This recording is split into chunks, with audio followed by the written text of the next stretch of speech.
Donc, et pour bien comprendre, c'est-à-dire que pour bien comprendre la conception de cet outil-là, d'accord, il faut comprendre c'est quoi la gestion des risques, d'accord. Il faut bien comprendre c'est quoi la gestion des risques.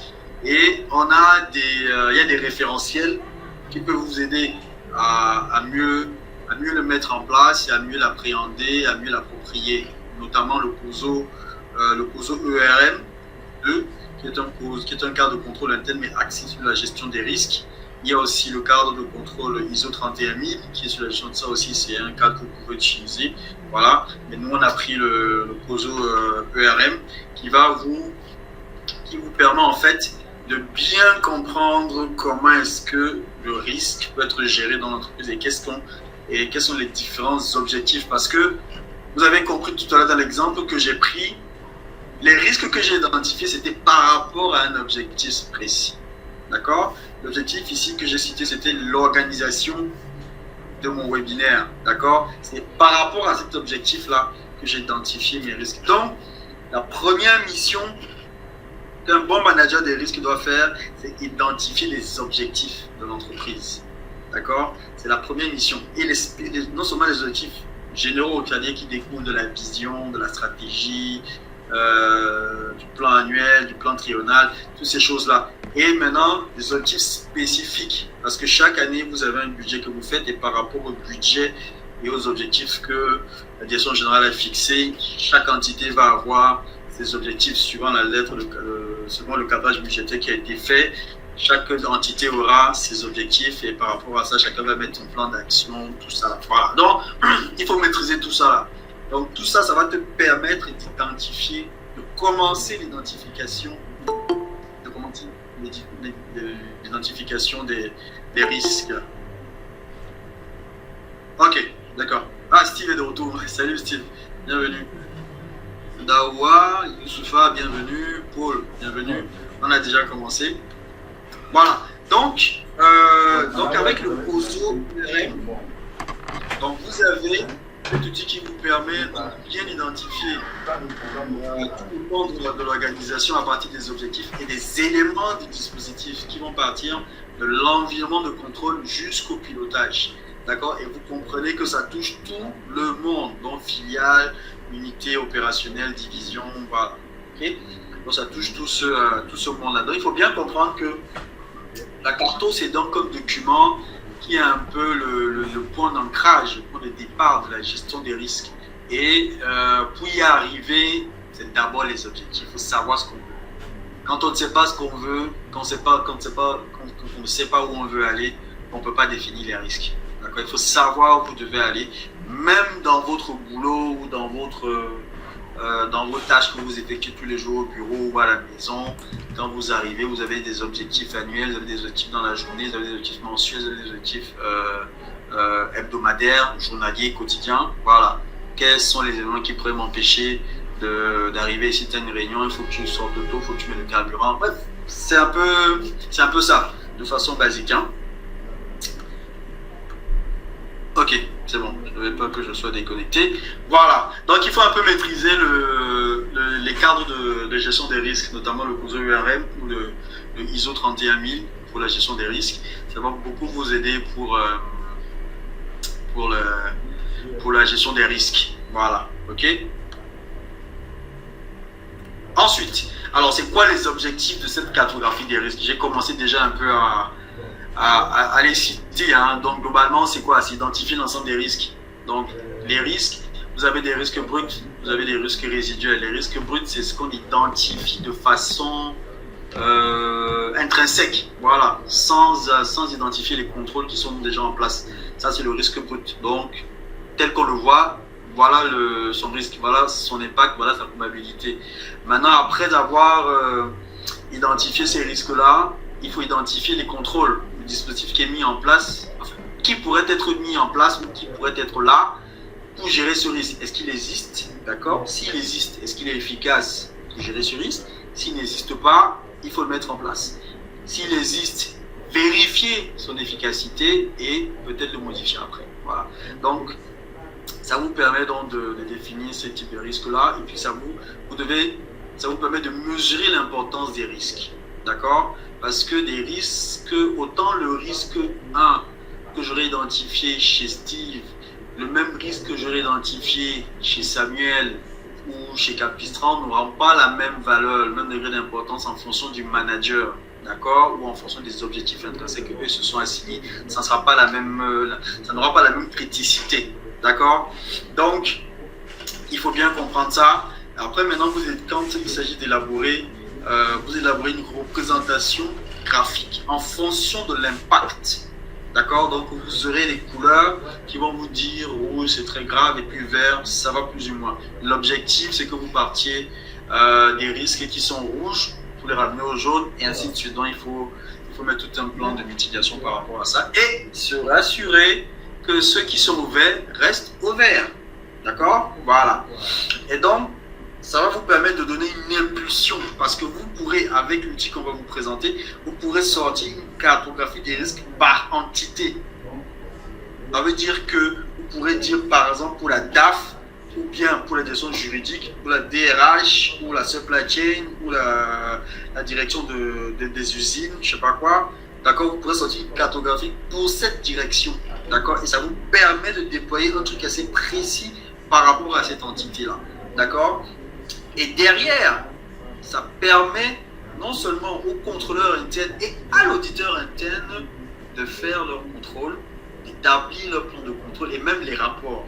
D'accord? Donc ça, c'est aussi cet outil qui permet, parce que c'est un outil qui est utilisé par l'auditeur interne, par le contrôleur interne, par le gestionnaire des risques et accessoirement aussi par les opérationnels, parce qu'il faut qu'ils connaissent un peu, il faut qu'ils maîtrisent leur risque, parce qu'effectivement, comme on l'a dit précédemment dans le webinaire qu'on a fait tout à l'heure, le risque, c'est le propriétaire du risque. C'est celui qui gère le processus qui est propriétaire du risque. D'accord? C'est pas le contrôleur interne qui est propriétaire du risque, c'est pas l'auditeur interne qui est propriétaire du risque. Et donc, c'est celui qui est dans le day-to-day qui est propriétaire de ce risque. Donc, il faut qu'il soit au courant. Il faut qu'il sache comment gérer ce risque. C'est très, très important. Et le dernier objectif, c'est qu'il améliore, d'accord? Il améliore la communication autour des risques dans l'entreprise. C'est beaucoup plus facile quand on présente un truc comme ça dans un graphique de façon simple, sans trop de texte. Je projette mon tableau en pleine session de reporting. Je présente mon tableau et de façon light, je dis ici c'est pas bon, pourquoi, voilà, pour telle raison. Et derrière, je mets un tableau de bord qui va te permettre d'avoir les plans de contrôle et puis les différents responsables de ces contrôles et les délais. Voilà. Donc voilà un peu brosser les outils de la cartographie. C'est un outil très très très très important. Et quand on a des entités assez sensibles, c'est un outil très puissant qui vous permet de bien orienter, de mieux orienter votre gestion des risques et même l'audit et le contrôle, tout ce qui est même les inspections. Hein. Donc c'est un outil. Dans les banques, c'est pratiquement obligatoire, d'accord. Là, je suis en train d'aborder l'aspect un peu réglementaire. Est-ce que c'est obligé? Est-ce que vous avez un document ou une réglementation qui vous oblige à mettre en place une cartographie des risques? Maintenant, ça dépend des secteurs. Dans les banques, c'est quasiment obligé parce que en fin d'année ou je crois 2 fois par an, ils ont un rapport qu'ils sont obligés de faire sur le contrôle interne, et notamment il y a une partie gestion des risques. Et pour mieux maîtriser ces risques, on comprend qu'il faut faire une cartographie des risques. C'est la base, c'est le prérequis quoi. Pour commencer à gérer les risques, il faut faire la cartographie des risques. Donc dans les banques, c'est quasiment obligatoire. Maintenant, les autres secteurs, les assurances aussi, c'est quasiment obligatoire. Et puis maintenant, dans les autres secteurs, agro-industriels, services, tout ça, il n'y a pas une obligation particulière. Maintenant, c'est une volonté du top management de mettre en place, ou toi, en tant que responsable du contrôle interne ou de la gestion des risques, de faire ce travail-là pour pouvoir mieux orienter et puis conseiller ton manager. Voilà. Donc, c'est un outil très très important et vous verrez durant l'atelier pratique qu'on va monter comment remplir une base de données et puis vous aurez les liens qu'il y aura entre les différents risques, contrôle et puis processus ou direction et tout ça là. Voilà. Maintenant, il y a aussi des logiciels pour gérer ça. Hein. Il y a des trucs, mais ça coûte quand même. Donc, l'outil Excel est déjà assez performant, d'accord, pour pouvoir le faire. Maintenant, il y a aussi des applications qui peuvent vous aider à à automatiser la gestion des risques. Voilà. Mais toujours est-il qu'il faut bien se documenter et puis s'informer sur la procédure, le process. OK? Voilà. Donc, alors, je me suis amusé à faire sur un seul slide un peu la démarche d'élaboration de la cartographie des risques. Pour ceux qui sont déjà dans ce métier-là, je pense que ces étapes ne vous sont pas inconnues. D'accord? Elles sont pour certains déjà connues. Donc, la première étape, c'est bien sûr l'identification des événements. D'accord? Donc, mais de façon, dans l'étape d'identification des événements, il faut prendre en compte le fait, l'aspect identification des objectifs et de l'environnement. Donc, clarifier le contexte, c'est très très important, c'est la base avant d'arriver. C'est ce que je disais tout à l'heure. Quel est ton objectif? D'accord? C'est à partir de cet objectif que tu vas identifier tous les événements qui pourraient t'empêcher d'atteindre cet objectif. Donc, tu as des événements qui sont internes et des événements externes. On a aussi une cartographie des processus, ça aussi c'est très très important. Avant de faire une cartographie des risques, c'est souvent demandé d'établir une cartographie des processus. Ça permet de voir un peu les liens qu'il y a entre les différents processus, management, support, métier, tout ça là. Voilà, donc c'est assez important. Et puis en fonction de la potence pour le risque, vous aurez des managers qui seront orientés plus, qui vont vous demander d'axer vos contrôles sur tel risque plutôt que sur un autre. Voilà. Donc, et ça peut différencier d'une entreprise à une autre. Hein. Voilà. Donc, une fois qu'on a identifié les événements, il y a plusieurs techniques pour faire l'identification des événements. Tu peux avoir la base d'incident, c'est-à-dire qu'il y a quelqu'un, à chaque fois qu'il y a un incident qui survient dans l'entreprise ou un risque qui est survenu ou une fraude, bref, une dysfonctionnalité qui serait survenue, il faut qu'il y ait quelqu'un qui renseigne ça. Le quand, le comment, le pourquoi, les causes, les conséquences. Et quel est le dispositif qui a été mis en place pour gérer? Il faut que ce soit renseigné. Donc, ça, c'est le premier élément qu'on peut utiliser pour identifier les risques. Ensuite, il y a ce qu'on appelle les taux-évaluation. Donc, c'est une sorte de brainstorming où tout le monde va se mettre et se dire, bon, on peut essayer d'imaginer comment est-ce que, si c'est ça, quels sont les événements qui pourraient arriver, qui ne sont jamais arrivés, tout ça là. Okay? Il y a aussi le benchmarking, c'est-à-dire que tu prends des informations dans d'autres secteurs, moins toujours dans ton secteur, mais ce qu'il y a eu, par exemple, dont on est au courant, d'accord, dans d'autres entreprises pareilles à la vôtre, d'accord, il faut aussi identifier ces éléments-là, voilà. Et il y a d'autres techniques aussi, voilà. Donc c'est un peu ça. Ensuite, tu évalues, c'est-à-dire la probabilité, l'occurrence, l'impact, les conséquences, tout ça. Et tout ça, ça tient compte du dispositif de contrôle qui est en place quand vous évaluez. Donc vous allez partir du risque brut au risque résiduel avant d'arriver jusqu'à l'analyse des situations à risque critique, résiduel et l'interdépendance. Parce qu'effectivement, l'aspect interdépendance est très très important parce que tu as des risques qui ne surviennent que si un autre risque est déjà survenu. Il faut savoir faire cette cascade-là. Il faut savoir identifier. Donc, ça te permet de savoir que, bon, à ce niveau, il faut plutôt que je mette un contrôle peut-être préventif, genre mettre une procédure ou bien mettre dans le système informatique une obligation, que ce soit une entrée numérique ou au digit, des trucs comme ça, pour empêcher qu'on ait des erreurs dans le numéro de la facture, dans le numéro du fournisseur, des choses comme ça. Voilà. Et à la fin, tu peux avoir des contrôles a posteriori, à la fin de la saisie, tu as des contrôles sur le totaux ou bien sur le rapprochement entre le solde du compte par rapport aux activités précédentes. Bon, voilà. Des petits contrôles comme ça, c'est ça qu'il faut... C'est cette cascade de risques là qu'il faut identifier pour savoir quel type de contrôle mettre en place. Voilà, c'est très très important. Et bien sûr, on ne met pas des contrôles parce qu'il faut mettre des contrôles. D'accord? Tu peux avoir... il faut faire ce qu'on appelle l'évaluation du coût rentabilité. Donc, on ne met pas un contrôle pour mettre un contrôle. On met un contrôle parce qu'on estime que l'impact ou les conséquences du risque, s'il survient, est très élevé et plus élevé. D'accord? Donc, il ne faut pas mettre un contrôle qui va te coûter 10 millions alors que le risque que tu veux couvrir, c'est 2 millions s'il arrive. Donc, il y a ce travail à faire aussi. Voilà. Donc, voilà. On a vu des cas où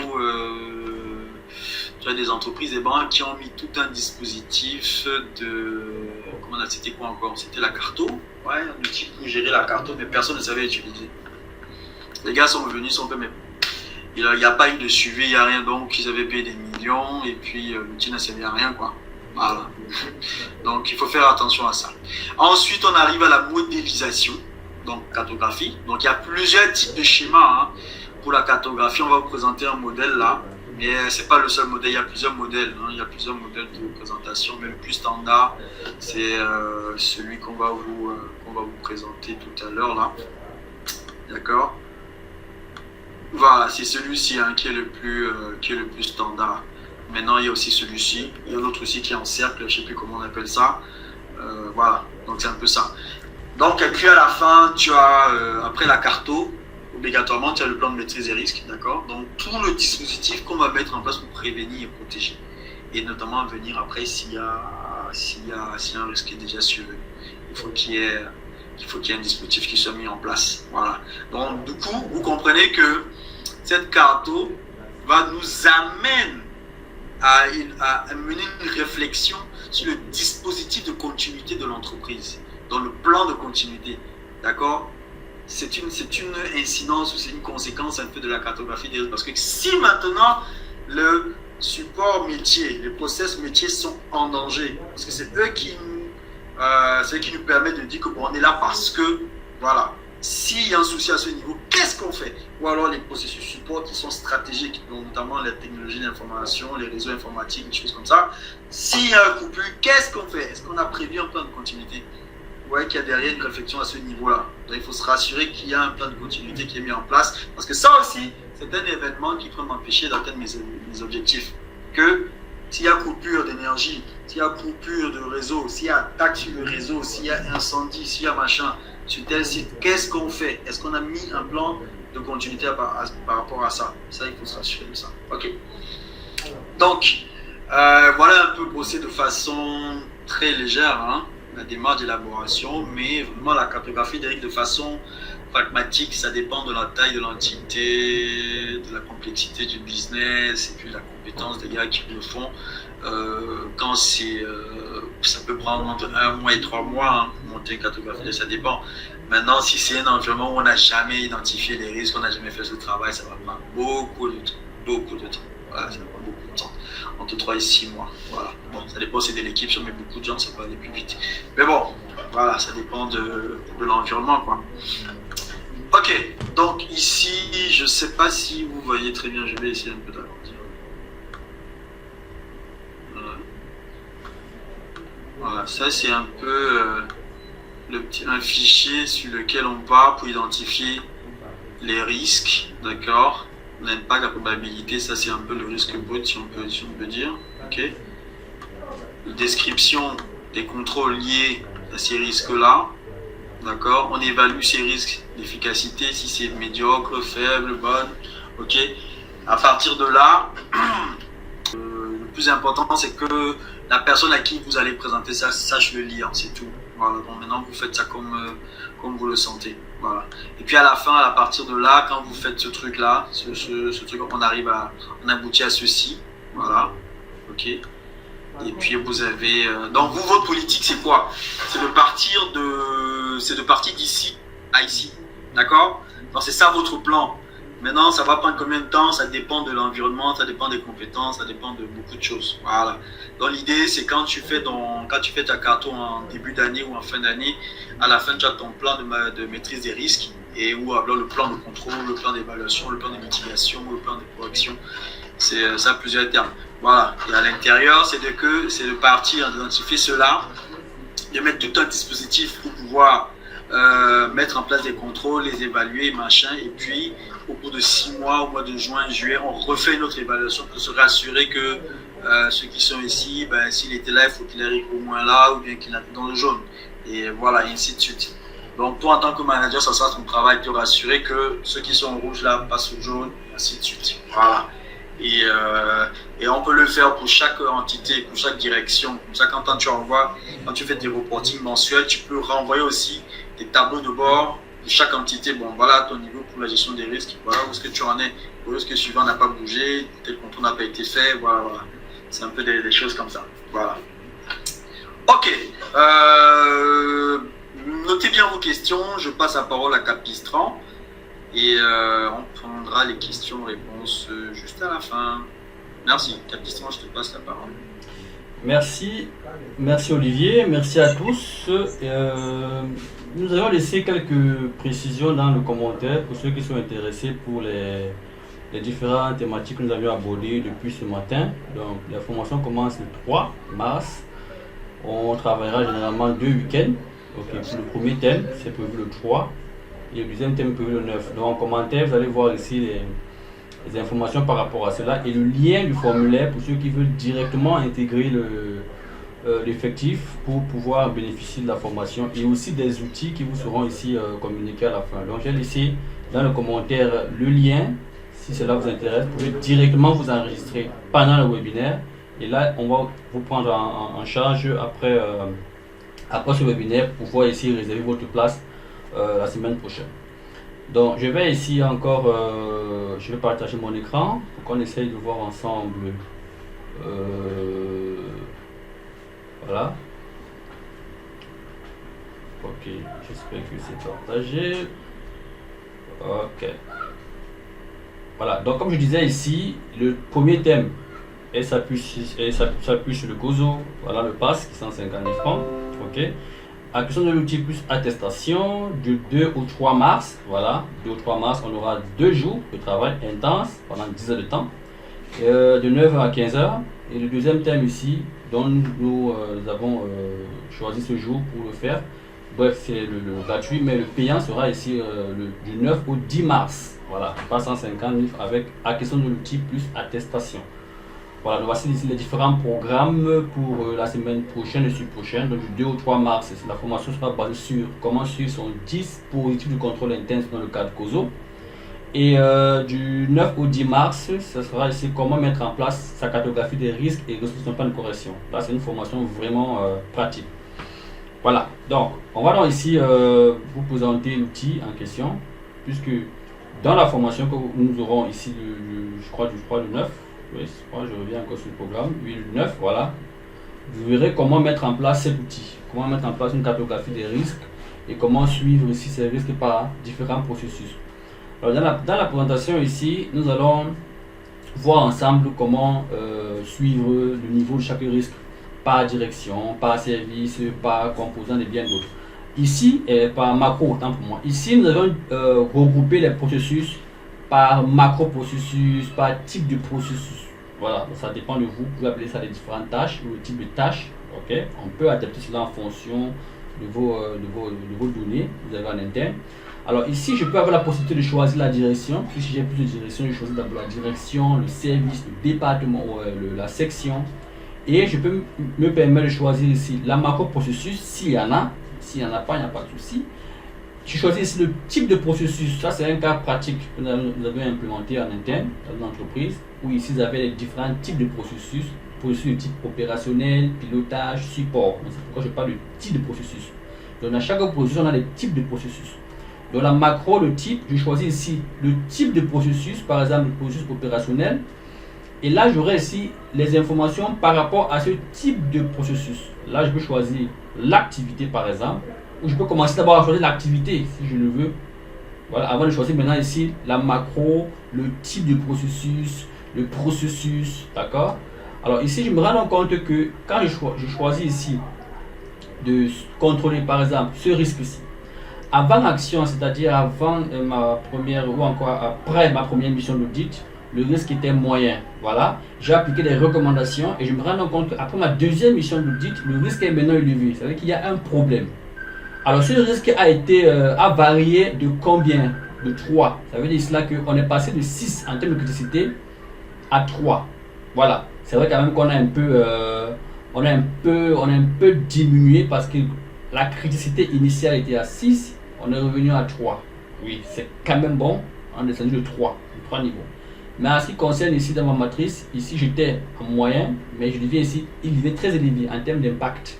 Voilà. Mais en termes de probabilité, il devient très probable. C'est là où j'ai ma performance de 6 à 3. Voilà. Et qui est le propriétaire? C'est le DAF. Et qui sont chargés de ce processus? Le DAF, le DAI, le CCG. Voilà. Et j'ai la possibilité de choisir, peu importe le risque, et d'avoir ici le niveau de chaque risque. Par exemple, ici, on était à 6, on est passé à 4. 6 veut dire quoi? Criticité initiale. Après ma première mission d'audit, Deuxième mission d'audit, je passe maintenant à 4, je diminue de 2. Donc c'est une bonne performance. Et je peux aussi imprimer ce visuel pour pouvoir communiquer cela à qui de droit. Donc je vais ici, un instant, il a un peu planté. Voilà, ça c'est aussi un risque, hein, direct. Là je viens ici, je vais mettre imprimer. Je vais attendre que ce volet s'ouvre à ce niveau. Après ça, avoir impression. Voilà, je peux imprimer mon visuel et je peux remettre le rapport à qui de droit. Vous dire voici, on était à 6, on est passé à 4, on a diminué de 2. Voilà, le risque à tel niveau, il est venu à tel niveau. Ok, et cela par direction, par département, par service. Et où s'effectuent les intrants? C'est facile. Alors vous le faites dans la base de données, puisque la formation sera accentuée dans la base de données et dans la cartographie des risques. Comme je l'ai dit dans le webinaire précédent, on renseigne d'abord ici les éléments de l'organigramme, la direction, la division, la section, le service. Si vous avez ici par exemple renommé chez vous les macro-processus, vous devez les laisser comme ceci. Mais si vous avez les types de processus, vous pouvez ici les insérer. On peut les modifier. Okay? Tout ce qui ici est modifiable. Là, il n'y a rien à conserver, tout ce qui est là est modifiable. Parce que vous devez renseigner ici vos types de processus ou macro-processus, les types. Le code, vous pouvez codifier comme vous voulez, ok. Le processus en question, le type de processus, le code du processus, le propriétaire du processus, vous devez tout renseigner en fait. Vous devez tout renseigner. Celui qui est chargé de piloter le processus, la finalité, l'activité en question qui est rattachée à tout ce qu'on vient de citer précédemment, le risque lié à ces processus-là, le code, là vous pouvez codifier de 1 à 6, de 1 à 1000, hein, ça dépend de vous. Et ne codifiez pas avec des longs textes, puisqu'on ne pourra pas mieux les suivre dans la cartographie. Il faut les codifier avec les normes, c'est plus facile. Alors ici, vous avez l'évaluation. Lorsque vous faites ici votre première mission d'audit, vous devez évaluer la probabilité qui va de 1 à 4, ok, et l'impact aussi, d'accord. Et là, automatiquement, vous avez la criticité qui apparaît avec les différentes couleurs. Je peux choisir par exemple ici, si je fais ma première mission d'audit, je prends probabilité 3 par exemple, et impact par exemple, ici je prends 3. Voilà, parce que vous voyez que si on est passé d'une criticité à une criticité, on est au rouge. Voilà. Le risque est majeur. Donc, il identifie ici les risques. Lorsque la criticité est, je crois, inférieure à 3, on est au risque mineur. Supérieur à 3, on est au risque majeur. Voilà. Alors, là, j'ai les conséquences que j'ai eu à saisir après ma première évaluation. Je le fais partout. Hein. Là, j'ai ici mes conséquences que je saisis par rapport à ce risque-là. Les recommandations pour pouvoir gérer ce risque que j'ai ici là. Les indications de performance pour pouvoir contrôler, piloter, par exemple, la performance dans le suivi de chaque risque. Là, j'ai la probabilité revue et l'impact revue. Là, c'est ma deuxième mission d'audit. Là, je vais, ok, là, on était assis à 3, probabilité 3, impact 3. Maintenant, on repasse ici. On est maintenant à combien, par exemple, à 1, impact, par exemple, combien, à 2. Voilà. On quitte ici de 9 avant action, c'est-à-dire avant d'avoir appliqué les recommandations. On est passé maintenant ici à 2. Ok. Voilà. Alors, si j'ai une troisième mission d'audit à faire, je fais tout simplement ici un copier et un coller. Je recopie les informations ici, puisqu'elles sont récentes, je les colle ici et je renseigne les nouvelles données pour ma mission que je viens d'exécuter. Et là, automatiquement, vous avez l'état du risque après action qui apparaît. Et là, vous avez l'efficacité qui vient aussi automatiquement dans la base de données. Vous voyez qu'ici, on est à 7, à diminuer de 7. C'est une bonne performance. Donc, on a la possibilité ici de suivre nos risques au fur et à mesure et savoir si effectivement on a augmenté en termes de criticité ou on a diminué et quels sont les risques majeurs et mineurs qu'il va falloir ici identifier. Et comment ici suivre si les recommandations ont été appliquées ou pas. Tout simplement, on regarde cela au niveau de la variation en termes d'efficacité. On sait effectivement si ces recommandations ont été appliquées ou pas. Donc, voici en quelque sorte mon outil qui permet de suivre aussi le niveau de chaque risque par rapport au processus et de savoir si effectivement on a évolué ou pas en termes d'efficacité. Voilà. Donc voici en général et voici en conclusion ici notre tableau de bord, okay, qui nous permet non seulement de suivre le niveau de criticité, mais aussi de suivre la performance en termes de gestion du risque. Est-ce qu'on a diminué, est-ce qu'on a réduit l'impact du risque ou encore la probabilité de ce risque. Voilà. Donc voici en quelque sorte l'outil qui vous permet de pouvoir suivre vos risques par processus, par direction, par département et par service. Ok, merci. Ok, donc ceux qui auraient des questions, le floor is open. Nous avons encore 5 à 10 minutes. Samuel, ça avance ton projet?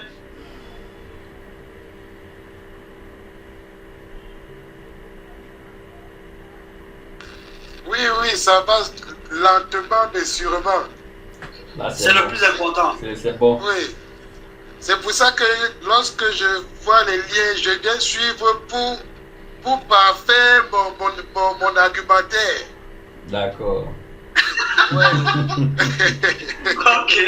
D'accord. Ok. Ok. Très bien. Abdou, Paul, vous avez des questions?